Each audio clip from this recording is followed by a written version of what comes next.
But we have to start in North London, where BJ's Arsenal take on Anthony's Liverpool. Arsenal's plus 150 at home. Liverpool plus 155. The draw here is plus 260. Those odds, of course, provided by Bet365. Anthony, we'll start with you here. Your other team, Tottenham, your second team, they close plus 270 on the road against Arsenal. Liverpool's plus 155. I think right away that's telling you that there might be a little bit of value here on Arsenal.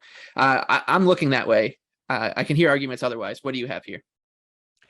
I think it's very hard to make the case, and I went back and forth on this, and friend of the pod, Bertie Miller, was like, how are we not taking Arsenal? And my first glance when I looked at the line was from a buy low and sell high point of view. How are you not buying low on Liverpool and selling high on Arsenal? I mean, Liverpool have looked shaky. They just drew Brighton.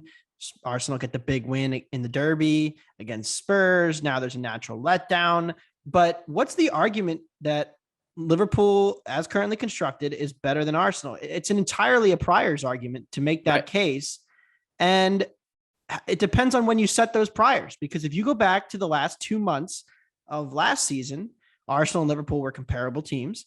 If you go to the first 2 months now of this season, Arsenal has a better expected goal difference than Liverpool through the first 8 matches of the season. If you look at their schedules, they're very comparable. Both teams played United.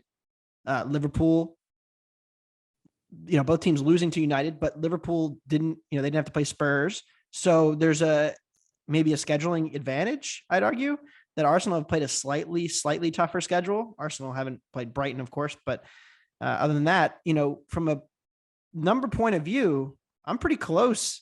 And I actually am very close to showing value on Arsenal here because I've bumped them considerably. And I know BJ refuses to do so, but I think that we're baking a little bit too much of our priors of the first half of last season now into our data if we're saying that these two teams are even at Arsenal. I was shocked. I thought, like you, and I haven't bet on Liverpool in a very long time just because of how good they've been and the prices have been so out of control. Before looking at the odds at Bet365, I thought, I'm going to have to swallow it here and probably bet Liverpool, especially if they're around the number that, or, close to the number that Tottenham closed. And I looked at the number and boy, this one just doesn't make sense to me. And BJ, I don't understand. You're an Arsenal supporter. Anthony and I are over here, and he's a Liverpool supporter. I'm an Everton fan, so I'm a little biased here, but I don't understand how you're not jumping in with us.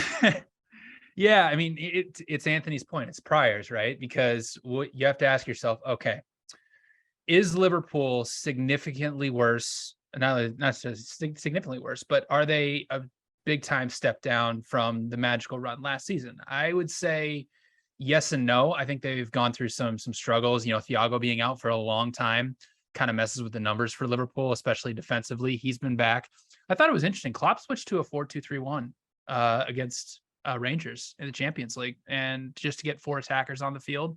If he plays something like that, I think that gives Liverpool a little more structure and a little more attacking threat.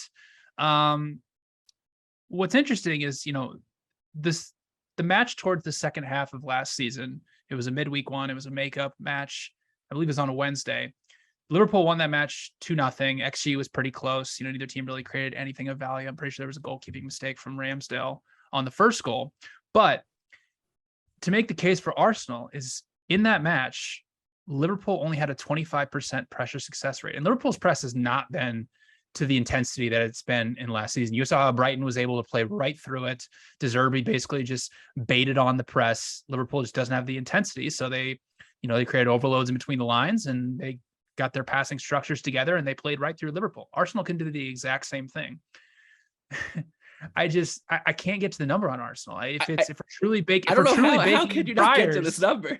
Liverpool's run last season was historic, right? They were, but this is not. They were a plus 1.7 XG differential per 90. Like, they were incredible. So to say that Liverpool is now, essentially a point, what are they at 0.7 right now? Essentially a goal worse. I don't I don't buy that at all. Like, I think they're still somewhere in the 1.2 to 1.3 range. And I don't know if I can price Arsenal up there yet. So for me, I'm passing. I do think there is a little value in Liverpool, though. I really do. Like, I know they haven't been good, but like Anthony said, You're a this is sicko.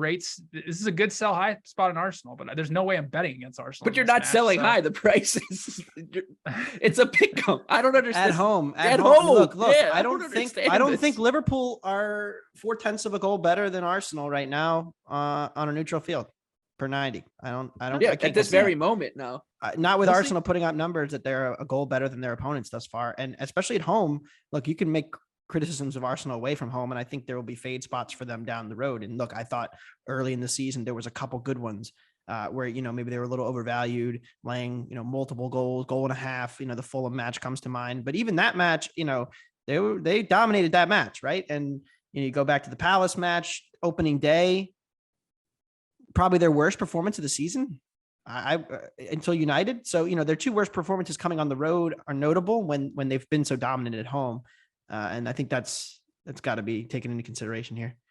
The one thing I'll say is that Liverpool's two toughest matches this season against Napoli and Manchester United, Thiago did not play. So we'll see how much of a difference he makes. I mean, we know the on-off splits with him right now, but we'll see.